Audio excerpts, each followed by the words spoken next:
নমস্কার বন্ধুরা, BJS birds care and সলিউশনের পক্ষ থেকে আপনাদেরকে সকলকে স্বাগত জানিয়ে আজকে আমি একটা নতুন ভিডিও শুরু করতে চলেছি। যাই হোক, সিরিয়াল বাই যেরকম ভিডিওগুলো আসছে সেই হিসাবেই পক্স ট্রিটমেন্ট নিয়ে বলছিলাম যে পক্স ট্রিটমেন্টের আগেকার সময়ে, মানে যখন পক্সের কোনো প্রপার ট্রিটমেন্ট আমাদের হাতে ছিল না, তখন কি কি হতো এইটার উপরে একটা ভিডিও আমি করেছিলাম। তা এইবার পরবর্তী স্টেপটা দেখুন, কিভাবে পক্সের ট্রিটমেন্টটা যে আমার দ্বারা হওয়া শুরু হলো, এই গল্পগুলির মাধ্যমে আপনারা পরিষ্কার সেটা বুঝতে পারবেন। কিভাবে একটার পর একটা প্রোডাক্ট আমার মাধ্যমে হতে থাকলো, সেইগুলিরই অভিজ্ঞতাগুলি কিন্তু এই ভিডিওর মাধ্যমে আমি শেয়ার করতে চলেছি। তো যাই হোক, সম্পূর্ণটাই হার্বাল রেমেডি, হার্বাল প্রোডাক্ট এবং আয়ুর্বেদিক প্রোডাক্টের মাধ্যমেই বা ন্যাচারাল থেরাপি যাই বলেন, এই ধরনের সিস্টেমের মাধ্যমে কিন্তু আমাদের এই ট্রিটমেন্টগুলি হয়ে আসছে। এই পক্সের ট্রিটমেন্ট যখন হচ্ছিল তখন আমার কাছে একটা প্রোডাক্ট ছিল, সেটা হচ্ছে নিমাকেয়ার। নিমাকেয়ার নিয়ে আমি কিন্তু আগেই বলেছি যে নিমাকেয়ারের মাধ্যমে আমরা পক্স প্রিভেনশন ভালো মতনই করছিলাম, এবং পক্স যখন হচ্ছিল তখন নিমাকেয়ার লাগানোর মাধ্যমে পক্সটা ভালোভাবে শোকাচ্ছিল এবং রিকভারিও হচ্ছিল। কিন্তু বেশ কিছু পাখি তার পাশাপাশি কিন্তু ড্যামেজ হচ্ছিল, মানে পাখির মধ্যে ইমিউনিটি, বার্ডসের মধ্যে ইমিউনিটি ব্যাপারটা কিন্তু আসছিল না। লাভবার্ড তখনকার সময় ম্যাক্সিমাম লাভবার্ড কোনুটা সবে সবে মার্কেটে ঢুকছে, এবং কোনুরেরও যে পক্স হয় এই কনসেপ্টটা তখন সবার মধ্যে ক্লিয়ার ছিল না। তখন লাভবার্ড নিয়ে সবাই ব্যস্ত ছিল যে লাভবার্ডের পক্সের ট্রিটমেন্ট হলে কি করা উচিত কি না, এই ব্যাপারে সবার একটা কৌতূহল ছিল, এবং ম্যাক্সিমাম ট্রিটমেন্টটা লাভবার্ডের উপরেই হতো এবং পায়রার উপরে হতো, কারণ পায়রার প্রচুর পক্স হতো, পায়রার উপরে হতো। তা কি যে সমস্যাটা হতো সেটা হচ্ছে, আমার মাধ্যমে যখন আমি ট্রিটমেন্ট করতে যাচ্ছি তখন আমি তো পক্সটাকে শুকিয়ে দিচ্ছি বাইরে দিয়ে, কিন্তু ইন্টারনালি ট্রিটমেন্টটা আমি প্রপারলি তখনও পর্যন্ত কিন্তু করতে পারছিলাম না। হয়তো ধরুন 20-25টার যদি পক্স হচ্ছে, তার মধ্যে হয়তো গোটা 10 বেঁচে যাচ্ছে, সার্ভাইভ করে যাচ্ছে, আর 15 হয়তো মানে মরে যাচ্ছে, মানে ইমিউনিটি নেই। পক্স শোকাচ্ছে কিন্তু কিছুদিন বাদেই হয়তো বুক টুক টান হয়ে যাচ্ছে, পাখি খাওয়া দাওয়া ছেড়ে দিচ্ছে, তারপরে হঠাৎই পাখিটা মারা যাচ্ছে। এই ধরনের সমস্যাগুলো কিন্তু হতো। এইবার আমার কাছে যে প্রোডাক্টটা তৈরি হলো সেইটার গল্পটা আমি শেয়ার করি। সেটা হচ্ছে পেটস পিউরিফায়ার। পেটস পিউরিফায়ারের এটা কিভাবে হলো, এবং সেটা যে পক্সের জন্যই তৈরি হয়েছে সেটাও নয়, সেটা কিভাবে হয় দেখুন। আর একটা বিষয় আমি শেয়ার মানে বলি, সেটা হচ্ছে এই যে পেটস পিউরিফায়ার, এটা কিন্তু সম্পূর্ণ একটা হার্বাল বেসের উপরে প্রোডাক্ট। এই পেটস পিউরিফায়ার যখন আমার কাছে তৈরি হয়নি, তার আগে পর্যন্ত আমি কিন্তু কোনো হার্বাল রেমিডির উপরে মানে ফার্ম মেনটেন করতাম না। মানে হার্বাল রেমিডি বলতে, এই ধরুন আজকে একটু নিম পাতা দিয়ে দিলাম, আজকে একটুখানি পুদিনা পাতা দিয়ে দিলাম, আজকে একটু কি বলে কুলেখাড়া পাতা দিয়ে দিলাম, বা অ্যালোভেরা দিয়ে দিলাম, বা বিভিন্ন রকমের যে সমস্ত হার্বগুলি আমরা এই প্রোডাক্টের মধ্যে ইউজ করি। একটু সজনে পাতা, এখন পরবর্তীকালে সজনে পাতাটাও অনেকে ব্যবহার করে, সজনে পাতা খাবারে সফট ফুডের মধ্যে দেয় ডিরেক্ট। তা আমি কিন্তু এর আগে পর্যন্ত এই ধরনের মানে ঘরোয়া হোমমেড রেমিডি যেগুলো বলে, ঘরোয়া রেমিডি যেগুলো বলে, সেগুলি কিন্তু কোনো সময় আমি পাখির উপরে অ্যাপ্লাই করতাম না। এবার কেন করতাম না, তার কারণ হচ্ছে আমি অতটা রিস্ক নিতে পারতাম, কেননা আমার কাছে পাখির ব্যাপারটা খুব সেন্সিটিভ ছিল, এখনো আছে। মানে হুট করে কিছু একটা দিয়ে দেবো, কেননা আমি তো অনেক রকম ঝাড় খেয়ে খেয়ে অনেক রকম অভিজ্ঞতা সঞ্চয় করতে করতে এই জায়গায় এসছি। তা অনেকেই আমার বাড়িতে আসা যাওয়া করতে, তুমি একটু নিম পাতা তো কুচি কুচি করে কেটে, তো আমি যেহেতু পিঞ্চ করতাম। আর লাভবার্ড ককটেলের ক্ষেত্রে নিম পাতার ডাল আমি ব্যবহার করতাম, মানে বছরে ধরুন দুবার করে আমি নতুন একদম পরিষ্কার নিম গাছের ডাল পাতা সমেত আমি বসার জন্য ওদের দিয়ে দিতাম। সেটাই ওরা চিবিয়ে চিবিয়ে খেত, ওটার মধ্যেই বসতো, ওটাই চিবিয়ে চিবিয়ে খেত, এতে বেশ ভালো এফেক্ট হতো। এগুলো আমি করতাম টুকটাক, কিন্তু ওই সফট ফুডের মধ্যে একটু নিম পাতা দিয়ে দেওয়া, একটু পুদিনা পাতা দিয়ে দেওয়া, এগুলো করতাম না। আমি সফট ফুডের মধ্যে দেওয়ার মধ্যে আমার দুটোই পাতা আমি ইউজ করতাম, সেটা হচ্ছে একটা হচ্ছে থানকুনি পাতা, আর দ্বিতীয় হচ্ছে তুলসী পাতা। এই দুটো পাতা আমি শর্ট ফুড যখন প্রিপারেশন করতাম তখন মানে ধরুন উইকলি একবার তুলসী পাতা দিলাম, উইকলি একবার হয়তো থানকুনি পাতা দিলাম, বা 2 দিন 3 দিন থানকুনি পাতা যতটুকু স্টকে রয়েছে ওটা শেষ হয়ে গেল, আবার 15 দিন পরে হয়তো আবার দিলাম। এইভাবে আমি এই দুটো পাতাই আমি ব্যবহার করতাম, থানকুনি পাতা আর হচ্ছে তুলসী পাতা সফট ফুডের মধ্যে। এছাড়া আমি আদার্সওয়াইজ কোনো শাক পাতা আমি ইউজ করতাম না, কেননা মানে আমি রিস্ক নিতে পারতাম না। আমি ওষুধের উপরেই চলতো, যে সমস্ত ভেটেরিনারি ওষুধের সম্বন্ধে এখনকার নতুন ব্রিডাররা জানে সেই সমস্ত ভেটেরিনারি ওষুধই চলতো। এবং সেইগুলির উপরেও যতটুকু যেরকম মর্টালিটিও থাকতো, পাখি অনেক মারাও যেত, আবার হতো, এইভাবেই চলতো। তা হোমমেড রেমেডি কিছু অ্যাপ্লাই করতাম না। ওই আজকে একটু কালমেঘ পাতা ফুটিয়ে জল দিয়ে দিলাম, এই নিম পাতা ফুটিয়ে জল খেতে দিয়ে দিলাম পাখিকে, এই এসিবি দিয়ে দিলাম, এই সমস্তগুলি আমি বিশেষ একটা করতাম না। কেননা আমি যেইভাবে জিনিসগুলো নিয়ে চর্চা করছি সেই ক্ষেত্রে যে এমনি ডিরেক্ট একটা রেমেডি করে দিলে যে হ্যাভক কিছু এফেক্ট হবে সেই ব্যাপারে কনফিডেন্সটাও আমার ছিল না। মানে আমি সেটা বিশ্বাস করতাম না যে দিয়ে দিলেই বিশেষ কিছু একটা হবে না। এবং একদিনও যে এরকম কিছু করিনি তাও নয়, হয়তো 2-1 দিনে এরকম ট্রাইও করেছি দেওয়ার, কিন্তু সেটাতে মানে মনোপ্রত কিছু হয়নি, কোনো কোনো রেজাল্ট কি মানে কোনো সময় হয়তো একটু ক্ষতি ছাড়া ভালো কিছু হয়নি। তা সেই ধরনের প্রয়াস আমি কখনো করতাম না। মানে আমার কাছে এত রকম প্রোডাক্ট দেখছেন ঠিকই, তাই তার মানে যে এটা যে আমি হোমমেড রেমেডি হিসাবে এগুলো আগে ব্যবহার করতাম তা নয়। কেননা প্রপার প্রসেসিং ছাড়া যদি কোনো হার্বাল পদ্ধতি মানে মেনটেন করা হয় তাতে সাইড এফেক্টেরও জায়গা থাকে। যে জলটা আমি ওদের প্রোভাইড করছি সেই জলটাতে ব্যাকটেরিয়া ফার্ম করে যাওয়ার সম্ভাবনা থাকে, এবং জলটা খুব তাড়াতাড়ি পাল্টে দেওয়ার একটা ব্যাপার থাকে। কেননা আমি একটা ধরুন কালমেঘ পাতা আমি কৃমির জন্য আমি ফুটিয়ে পাখিকে প্রোভাইড করলাম, বার্ডগুলিকে প্রোভাইড করলাম, সেক্ষেত্রে আমি ওটা দীর্ঘ সময় রেখে দিতে পারবো না। এবং আমি যে আবার 1 ঘন্টা পরে বার করবো সেই সময়টাও আমার হাতে নেই। এই সময়টা আমার হাতে কেন, হয়তো অনেকের হাতেই নেই। কেননা শুধু পাখির উপরেই যে সারাদিন টাইম দেবে এই সময়টা আমার মনে হয় বর্তমানে এখন অনেক মানুষেরই কম, কেননা সবাই এটাকে সাইডেই রাখে। এটা একটা হবিস্ট প্লাস কিছু রিটার্ন যদি আসলো ভালো, এইভাবেই ম্যাক্সিমাম মানুষ করে। তা সবারই এই এগুলি করার পাশাপাশি কিন্তু পার্সোনাল কাজকর্মগুলো থাকে। তাই ওই এখন দিলাম আবার 1 ঘন্টা পরে জলটাকে ফেলে দিয়ে আবার নতুন জল দেওয়া, এগুলি কিন্তু সম্ভব হয় না। তাই এই ধরনের রেমেডি আমি কখনো করতাম না। এইবার বিষয়টা হচ্ছে তখনকার সময়ে হার্বাল পদ্ধতি বলেও সেরকম ভাবে কিছু ছিল না। মানে পেস্ট পিউরিফায়ারের মতন পেস্ট পিউরিফায়ার যে প্রোডাক্টটা যে আমাদের হাতে তৈরি হয়েছে সেই ধরনের অত পাওয়ারফুল এই পেস্ট পিউরিফায়ার আমার হাতে তৈরি না হলে বুঝতেই পারতাম না যে হার্বাল প্রক্রিয়ার এত পাওয়ার, এত গুণ। এটা যদি আমার হাতে পেস্ট পিউরিফায়ার তৈরি না হতো আমি বুঝতেই পারতাম না। তা যাই হোক, আমি গল্পটা একটু শর্টের মধ্যে বলার চেষ্টা করি। পেস্ট পিউরিফায়ার যে আমি পক্সের জন্যই তৈরি করছি এমন নয়। অনেকে মনে করেন পেস্ট পিউরিফায়ার পক্সের ওষুধ, লাভবার্ড পুষলে পেস্ট পিউরিফায়ার লাগবে, অন্যান্য পাখি পুষলে পেস্ট পিউরিফায়ার লাগে না। না, আমার কাছে তখন ছোট পাখি ছিল, ককটেল ছিল, লাভবার্ড আমার কাছে 2-3 পেয়ার ছিল, জাস্ট শখ। তারপরে লাভবার্ড আসতে উপরে আমার মানে ডাকের সমস্যা, তখন ফার্মটাও ছোট ছিল। ছোট পাখিরই সেট আপের জন্য আমার লাভবার্ড আমার ঘরে খুব বেশি দিন আমি রাখতে পারিনি।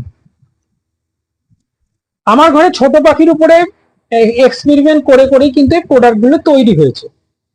তাই পেটস পিউরিফায়ার প্রোডাক্টটা যখন মানে তৈরি করা হচ্ছে তখন এই পেটস পিউরিফায়ারটা হচ্ছে আমার, এই যে পেটস পিউরিফায়ার, যাই হোক যারা জানেন তারা জানেন, বলবেন কোনটা প্রোডাক্টটা নিয়ে কথাবার্তা হচ্ছে। এই যে পেটস পিউরিফায়ার, এই প্রোডাক্টটা নিয়ে কথাবার্তা হচ্ছে। ডিটেলসটা আরো বললে তারপর বুঝতে পারবে। যদিও অনেক আগে যখন পেটস পিউরিফায়ার তৈরি করি তখন অনেক আজ থেকে মনে করুন বছর 6-7 আগে হয়তো পেটস পিউরিফায়ার নিয়ে একটা ভিডিও করাও আছে। তবু এখন এতটাই পপুলারিটি পেয়েছে পেটস পিউরিফায়ার যে এই প্রোডাক্টটার বিজ্ঞাপন দেওয়ার প্রয়োজন পড়ে না। মানে এই প্রোডাক্টটাকে নিয়ে কিছু বলার প্রয়োজন পড়ে না। আজকেও যে আমি পেটস পিউরিফায়ার নিয়ে বলছি, আউট অফ স্টক, মানে এখন আবার নতুন করে তৈরি করতে হবে। মানে খুবই কম পরিমাণে এখন আছে। মানে এত পরিমাণ ব্রিডাররা যারা একবার এই প্রোডাক্টটার গুণ বুঝতে পেরেছেন তারা যতদিন পাখি পুষবেন আশা করি এই প্রোডাক্টটাকে ছাড়বে না। এই প্রোডাক্টটা না, শুধু এই প্রোডাক্টটাকে নিয়ে এখন বলছি বলে তাই, মানে এরকম প্রচুর আছে। গল্পগুলি একটা একটা করে বললে মানে বেসগুলি বোঝা যাবে যে কি বেসে তৈরি হয়েছে। যে কমার্শিয়ালি যে একটা প্রোডাক্ট ফট করে তৈরি করলাম আর সেটা নিয়ে ব্যবসা করলাম, সেইভাবে যে বিজেএস এর কোনো প্রোডাক্টই তৈরি হয়নি, এই গল্পগুলির মাধ্যমে সেটাই কিন্তু বোঝা যাবে। তো এই পেস্ট পিউরিফায়ার তৈরি করতে গেলে এইটা আমার হাতে প্রথম ফিড সাপ্লিমেন্ট, অর্থাৎ পাখিকে ইন্টারনালি প্রয়োগ করা যায়, মানে পাখিকে খাওয়ানো যায়। এই পেস্ট পিউরিফায়ারটা হচ্ছে আমার হাতের ফার্স্ট প্রোডাক্ট, যেটা আমি পাখিকে খাওয়ানোর জন্য তৈরি করতে চলেছিলাম। এর আগে পর্যন্ত যা ছিল নিমাকেয়ার স্প্রে, অ্যালোটাচ, ও গ্রিড তৈরি হয়েছিল, গ্রিডটা খাওয়ানোর, মানে মেডিসিনালি যে যে সমস্ত প্রোডাক্টগুলি হয়েছে তার মধ্যে পেস্ট পিউরিফায়ার প্রথম, যেটা প্রিজার্ভ করে তৈরি করতে হবে, অর্থাৎ এমন প্রসেসিং তৈরি করতে হবে যেটাতে এটা দীর্ঘদিন স্টোরেজ থাকে, এবং এটা যখন জলে ব্যবহার করছি তখন যাতে মানে জলটাকে সাথে সাথে পরিবর্তন করতে হবে এমন কোনো ব্যাপার। অনেকেই হার্বাল প্রোডাক্ট তো অনেকেই ফোন করে দেওয়া, জলটা দিচ্ছি, জলটা কি আমার 1 ঘন্টা পরে চেঞ্জ করতে হবে বা 2 ঘন্টা পরে চেঞ্জ করতে হবে? একেবারেই না, এটা একদম মেডিসিনাল, মানে হার্বাল বা আয়ুর্বেদ মেডিসিন যেরকম ভাবে তৈরি করা হয়, এটা কিন্তু ঠিক ওইভাবেই ওই প্রসেসেই তৈরি করা হয়েছে। তো এই প্রোডাক্টটা তৈরি করতে গিয়ে আমাকে অনেকটা পড়াশোনা করতে হয়েছিল প্রথম, একদম ফার্স্ট, তখন অনেকটাই নলেজ কম।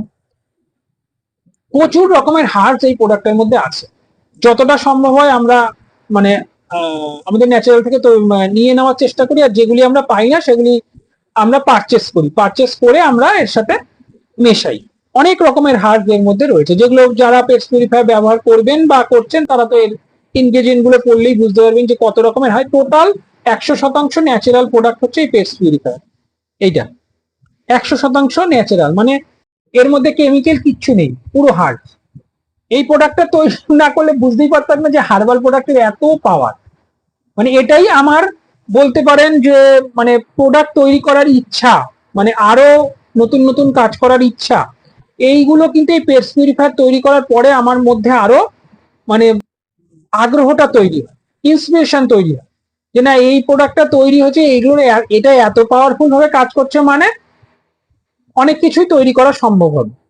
এই পদ্ধতি মেনটেন করে যদি আমি অনেক কিছুই চেষ্টা করি, তাহলে আমার দ্বারা এই প্রোডাক্টগুলি একটার পর একটা তৈরি করা সম্ভব হতে পারে। তা এটা আমার কনফিডেন্স লেভেলটা অনেকটাই বাড়ায়। পেস্ট পিউরিফায়ার এটা হার্বাল প্রোডাক্ট, এই প্রোডাক্টটা যখন আমার হাতে তৈরি হচ্ছে, আমি খুব অল্প পরিমাণে এই প্রোডাক্টটা ঘরোয়া প্রিজার্ভ করে, কেননা টেস্টের ব্যাপার আছে যে আমি প্রসেসটা করছি সেটা জেনুইনলি কাজটা করছে কিনা, সেটা কতদিন স্টেবল করছে, এইগুলি দেখার একটা ব্যাপার থাকে। ফট করেই যে প্রোডাক্টটা করেই আমি প্যাকেজিং করে মার্কেটে দিয়ে দেবো, এই ব্যাপারটা না। কাজে এই প্রোডাক্টটা তৈরি হতে হতে মার্কেটে আসতে আসতে বছর খানিক সময় তো লাগেই। বছর খানিকের মধ্যে এক্সপেরিমেন্ট করে কাজটা মোটামুটি শুরু করেছিলাম। যাই হোক, এইবার বলি যে পক্স ট্রিটমেন্টে এটা কিভাবে কাজে লাগবে। এই প্রোডাক্টটা আমি তৈরি করে আমার পাখির উপর যে প্রয়োগ করছি, মেন যে আমি মানে নয়তো বুঝতে পারবো না কি, এটা ইমিউনিটি প্রচুর পরিমাণে বুস্ট করছে। এই প্রোডাক্টটা ব্যবহার করার পরে আমি সপ্তাহে প্রায় 3 দিন 4 দিন করে পেটস পিউরিফায়ার ব্যবহার করতাম, জাস্ট বোঝার জন্য যে কি এফেক্ট হয়, কতদিন ব্যবহার করা অ্যাকচুয়ালি ঠিক, এগুলি একটা জানার ব্যাপার আছে। নাহলে হুট করে তো আমি এটা দিচ্ছি, পরে দেখছি যে বিভৎস ভাবে একটা ডেভেলপমেন্ট আসছে পাখির মধ্যে। তখনও পর্যন্ত না লেভেল হয়েছে, না নাম হয়েছে, কিছুই হয়নি, জাস্ট প্রোডাক্টটা একটা কমার্শিয়াল প্রোডাক্টের মতন করে তৈরি করা হয়েছে। এবার আমার কাছে আছে জিনিসটা, ওটা ইমিউনিটি প্রচুর পরিমাণে বুস্ট করছে এবং পেটের জন্য ভীষণ ভালো, মানে পেটটা পরিষ্কার থাকে। আমি এটা তৈরি করি ধরুন ওই মার্চ এপ্রিল এরম সময়, এবং ভালো মতন পাখির উপর প্রয়োগ করা শুরু করি বর্ষার সময়, মানে তখন বর্ষা ওই সময়টাতেও আমার এই পেস্ট পিউরিফায়ার চলে, র্যান্ডামলি চলে। ওই প্রথম বছর, তখন আজ থেকে মনে করুন যদি ব্যাকে যাই, মোটামুটি বছর 7 আগের কথা বলছি, বছর 7 আগে পেস্ট পিউরিফায়ারটা তৈরি হয়। তাহলে হিসাব করুন, মোটামুটি পেস্ট পিউরিফায়ার তৈরি হয়েছে আজকে তো 25, মোটামুটি 2017-18 নাগাদ পেস্ট পিউরিফায়ারটা আমার হাতে তৈরি হয়। একদম 2017, 16-17 এরকমই হবে, আজ থেকে 7-8 বছর আগের মধ্যে এই পেস্ট পিউরিফায়ারটা আমার হাতে তৈরি হয়। ওই 7 বছরই অ্যাপ্রক্স ধরুন, 7 বছর আগের কথা আমি গল্পটা বলছি। তো তখন আমি এই ফার্মে ইউজ করছি, ককটেলের উপর ইউজ করছি, ছোট পাখির উপর ইউজ করছি, অল্প কিছু আমার লাভ বার্ড আছে সেগুলোর উপরেও ইউজ করছি অল্প। এই সময়ই পক্সের ট্রিটমেন্ট, ফেসবুকটা আসলো, ফেসবুকের মাধ্যমে জাস্ট শুরু করেছি। তখন গলিফ স্ট্রিট হাটটাও প্রায় প্রায় ছাড়ার মুখে, এরকম একটা না ছাড়ার মুখে না, গলিফ স্ট্রিট হাট তখন আমার হাতে রয়েছে, তখন আমি মাল দিচ্ছি, গলিফ স্ট্রিট হাটে মাল আমি তখনও দিচ্ছি তার আগে।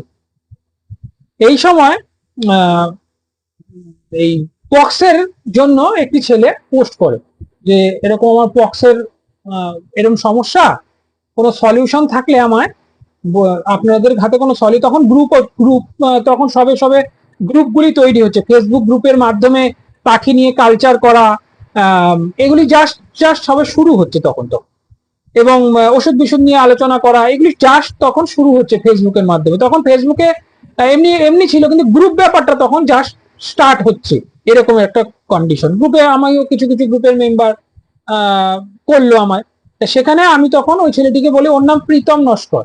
আজকে প্রীতম নস্কর যদি ভিডিওটা দেখে তাহলে বুঝতে পারবে। সেটা আমাকে প্রথম দিকে অনেকটা, প্রথম দিকে না মানে ওর হাতে যতটুকু যা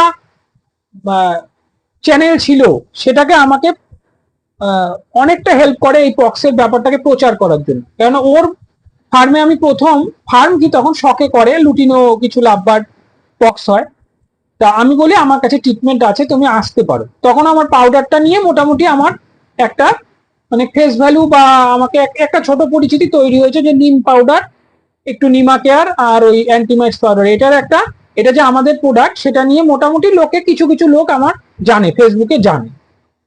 তা তখন আমি পুরো ডিরেক্ট বলি যে তুমি যদি পক্সের ট্রিটমেন্টটা করতে চাও তুমি আমার সাথে যোগাযোগ করতে পারো। তখনও পর্যন্ত আমি এই পেটস পিউরিফায়ারটা আমি কোনো পাখির উপরে অ্যাপ্লাই করিনি, মানে পক্সের উপরে। ও কি করলো, মানে শুক্র শনিবার হয়তো আমার সাথে কথা হচ্ছিল, ও গলিফ স্ট্রিট হাটে আসলো রবিবার, ও ওখান থেকে আমার বাড়ি চলে আসলো। প্রীতম নস্কর অনেকেই চেনে, প্রীতম নস্কর ফেসবুকে মোটামুটি ফেমাসই আছে, খুবই ভালো ছেলে। তা ও আমার কাছে প্রথম আসলো, আমি ওকে ঠিক ঠিক যেরকম, মানে পাখির প্রতি ভালোবাসা না থাকলে এই ট্রিটমেন্ট গুলি করাও সম্ভব না। অন্য ওই সময় তো অনেকেই হয়তো মানে পক্স হলে, ওই রকম ধরনের পক্স হলে উড়িয়েও দিয়েছে, এইরকমও মানে আমাদের কাছে ঘটনা এসেছে পক্স হয়ে দূর উড়িয়ে দিয়েছে, কেননা ও তো ইনফেকশন ছড়াবে, তার থেকে ভালো বাবা উড়িয়ে দিই, এরকমও তখনকার সময় হতো। সেই সময় দাঁড়িয়ে ছেলেটা রবিবার দিন আমার কাছে, আমি বলা মাত্র আমার কাছে ট্রিটমেন্টটা নিতে আসলো। তখন না পেটস পিউরিফায়ারের কোনো লেভেল না কিছু, শুধু নিমা কেয়ার পুরোনো লেভেল, হাটে যেরকম আমরা মাল দিতাম ওই রকম লেভেলের উপরে পেটস নিমা কেয়ারটা ছিল, আর পেটস পিউরিফায়ারটা আমি একটা 100 ml ছোট পেট বোতল গুলো থাকে ওর মধ্যে ঢেলে আমি বললাম এইটা তুমি খাওয়াবে, কেননা আমি ট্রিটমেন্ট করতে যাচ্ছি, অনেক পাখি ড্যামেজ হয়ে যাচ্ছে, অনেক পাখি ইমিউনিটি নিতে পারছে না, অনেক পাখি মারা যাচ্ছে। এই এই সাপ্লিমেন্টটা তুমি দাও, আমার মনে হয় পাখিগুলো সার্ভাইভ করে যাবে। কেননা পক্সের ট্রিটমেন্টের ক্ষেত্রে সার্ভাইভ করাটা একটা খুব বড় ব্যাপার। কারণ আমি তো এক্সটার্নালি তো নিমাকে আর লাগাচ্ছি, স্প্রে করছি, ঠিক আছে, কিন্তু ওর ইন্টারনালি যদি ড্যামেজ থাকে, ইন্টারনালি যদি ইমিউনিটিটা ব্লক করতে থাকে, তাহলে পাখিগুলি খুব বেশি ওই ওই ট্রিটমেন্টটাকে নেওয়ার মতন অবস্থায় থাকে। তাই যখন তখন ডেথ হয়ে যাওয়ার একটা ব্যাপার থাকে, মানে 50-50 চান্স, হয়তো মানে 50% হয়তো বাঁচলো, 50% মরে যাওয়ার একটা সম্ভাবনা থাকে। সেইটিকে ঠিক যেরকম যেরকম বললাম ও সেইভাবেই কিন্তু ট্রিটমেন্টটা করা শুরু করলো। চিন্তা করতে পারবেন না, ও প্রতি মুহূর্তে আমাকে আপডেট দিত। ওই ওই সময়ের প্রথম আমাকে তখন আমাকে ছোট একটা আমার মানে অ্যান্ড্রয়েড ফোন ছিল, আমাকে ভিডিওগুলি পাঠাতো, আমাকে ছবিগুলো পাঠাতো। তখন যে ছবি ভিডিওর এত গুরুত্ব আছে সেটাও মানে ওটার দিকে দিয়ে যে প্রমোট করব বা ওটাকে দিয়ে যে লোককে বলবো এই দেখুন, এই ব্যাপারগুলো তখন অতটা মাথার মধ্যে কাজ করতো না। যাই হোক, পক্সের ওর চোখ পুরো বন্ধ ছিল, মানে চোখ একদম মোটা, মানে ফুলে চোখ পুরো ফোসকা মতন হয়ে গেছিল। সেই চোখগুলির মধ্যে ও নিমা কেয়ার দিয়ে আর পেস্ট পিউরিফায়ার, আমি বললাম এই এই সাপ্লিমেন্টটা তুমি রেগুলার বেসিস দিতে থাকো, দেখা যাক কি হয়। একটা পাখিও ওর ওই প্রথম মানে মরলো না। এইটা আমি প্রথম সফলতা পেলাম, যে আমি ট্রিটমেন্ট করলাম কিন্তু পাখিগুলো একটা মানে সবকটা পাখিকে আমি বাঁচাতে পারলাম। এবং যেই পাখিটার একেবারে চোখের অবস্থা খুব মানে শোচনীয় হয়ে গেছিল, সেই পাখিটারও প্রায় 15-20 দিন পরে ও ওই নিমা কেয়ার লাগাতো, তার পরের দিন আবার হালকা ড্রেসিং করতো, আবার নিমা কেয়ার লাগাতো, সুন্দরভাবে ও যেরকম যেরকম ট্রিটমেন্ট করার ও সেরকম ভাবে ট্রিটমেন্ট করতো। 20 দিন, প্রায় 20-22 দিন বাদে ও আমার একটা ছবি পাঠায় যে বিশ্বজিৎদা দেখুন, এই যে পাখিটার চোখটা এরকম ফুলে গেছিল সেই পাখিটার চোখটা কিন্তু কি সুন্দরভাবে খুলে গেছে, পুরো মনে হয় যেন নতুন বাচ্চার চোখ যেরকম হয়। সত্যি ছবিটা এখন এখন ওগুলোর যে কত গুরুত্ব, কেননা নতুনরা সেই একই জায়গায় পড়ে রইলো, কেননা যেহেতু জিনিসগুলি প্রচার হলো না, জিনিসগুলো মার্কেটে নিয়ে আসা হলো না সেইভাবে, সেই আমিই ছিলাম, এখনো সেই আমি বলাতে দু একজন লোক জানতে পারে। যাই হোক, এই ছেলেটা তখন আমার আশ্বাস দিল যে বিশ্বজিৎ এই ধরনের প্রোডাক্ট যখন আপনার হাতে তৈরি হয়েছে আপনার প্রচার হবেই, কেননা তখন হবিস্ট এই ব্যাপারটা খুব মানে জেনুইন ভাবে বাড়তে থাকে, মানে এই পাখির প্রতি একটা শখটা খুব খুব জেনুইন একটা শখ ছিল। এখন যেন মানে প্রফেশনালটা খুব মানে হেভি ভাবে হয়েছে, তখন না বেশ কিছু মানুষের মধ্যে শৌখিনতা ব্যাপারটা আসলো নতুন জেনারেশন গুলোর মধ্যে। তা এই ছেলেটা কিন্তু প্রচুর মানুষকে এই পক্স হলেই ও আমার নাম্বার দিতে থাকলো একচেটিয়া, নিঃস্বার্থ ভাবে, কোন রকম সার্থকতা ছাড়াই, যে না অনেকে বলে পেইড প্রমোশন, হ্যাঁ এই টাকা দিয়ে প্রমোশন। আমি লাইফে আমার যতটুকু প্রমোশন হয়েছে বা আমার প্রোডাক্ট সম্বন্ধে যদি আপনি বাজারে একটিও থ্রু পান যে বিশ্ববিদ্যালয়ের সাথে যোগাযোগ করুন, ওখানে তার বিন্দু মাত্র সার্থকতা নেই। কেননা আমি আজ পর্যন্ত কোনো প্রোডাক্ট না কাউকে ফ্রি স্যাম্পল হিসাবে দিয়েছি, না কাউকে আমি আমার প্রোডাক্টের প্রচার করার জন্য কাউকে আমি 1 পয়সা পে করেছি, কেননা অনেস্টলি কাজ করে গেছি প্রথম থেকে। আমি জানি যে কাজ যদি আমার কাজের মধ্যে যদি আমার সততা থাকে তাহলে যতটুকুই হবে সেটা সলিড হবে। এই সলিড কাজটা পাওয়ার জন্য আমার মধ্যে ওই ধরনের ওই কমার্শিয়ালি মার্কেটিং করে একটা হুড়হুড় করে ব্যবসা করা এইটা আমার ছিল না। কিন্তু দেখুন কিভাবে কিভাবে এই প্রোডাক্টগুলি মানে জিরো মার্কেটিং এ আজকে সবার মানে প্রচুর ভালো ভালো ব্রিডারের ঘরে কিন্তু পৌঁছে গেছে। এই ছেলেটা কিন্তু প্রচুর পরিমাণে প্রথম দিকে হেল্প করেছিল, প্রথম মানে ওর তখন এখনো পাখি হয়তো নেইও, ছেলেটা হয়তো তখন পাখি করেও না, তা প্রচুর আমাকে এরকম থ্রু দিয়েছে তখন, মানে এই যে বিশ্বজিৎদের সাথে কন্ট্যাক্ট করে, এবং যারাই কন্ট্যাক্ট করতো আমি এত সুন্দরভাবে গাইড করতাম এবং তারাও ট্রিটমেন্ট করতো যে আস্তে আস্তে আস্তে আস্তে এটা গ্রো করতে শুরু করলো, যে বিশ্ববিদ্যালয় ওখানে পক্সের ট্রিটমেন্টটা হয়। এবং পরবর্তীকালে আরো ব্যাপার, অনেক সময় বুক শুকিয়ে যায়, সিনাটান হয়ে যায়, সিনাটানের জন্য পেটস ইমিউন বলে একটা প্রোডাক্ট আমাদের হাতে তৈরি হয়, এখন ভাইটামিউন হয়েছে। তা মানে প্রপার ট্রিটমেন্ট মানে এখন কিন্তু হয়, মানে উইদাউট ড্যামেজ কোন রকম। আমি বলেছি আগে যে পক্সে হলে ওই পুড়িয়ে ফেলতো, আর আমাদের ট্রিটমেন্টে কিন্তু কোনো ড্যামেজ বোঝা যাবে না, পরিষ্কার রিপেয়ার হবে, পাখিগুলি একেবারে নতুনের মতন ঝলমল করবে, সেই পাখিগুলিকে দিয়ে ব্রিডিং করানো যাবে, সবকিছু করানো যাবে, পক্সটা কোনো ভয়ের ব্যাপার না। শুধু থাকতে হবে একটাই জিনিস, সেটা হচ্ছে পাখির প্রতি ভালোবাসা।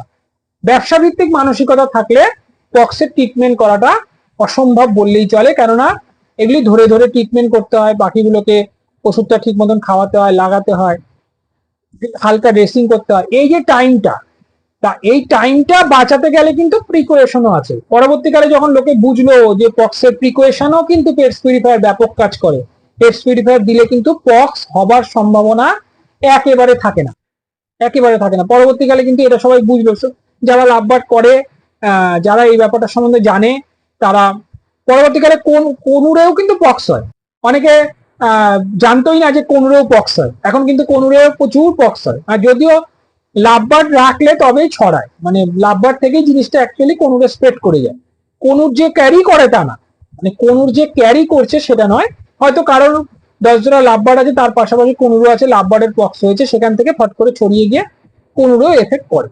কিন্তু কোনুর লাভবার্ড যেরকম ভাবে মানে পক্সটাকে ক্যারি করে মানে ছড়িয়ে দেয়, সেই ব্যাপারটা কোনুরের মধ্যে একটু কম, কেননা কোনুর প্রচুর হার্ডি পাখি, ওর মধ্যে ছড়ানোর ব্যাপারটা খুব কম, আর ট্রিটমেন্টটাও খুব তাড়াতাড়ি হয়। লাভবার্ডে একটু একটু সময় লাগলেও কোনুরে খুব কুইকলি ট্রিটমেন্ট হয়ে যায়, যদি ঠিকঠাক ট্রিটমেন্ট করা হয় সময় মতো।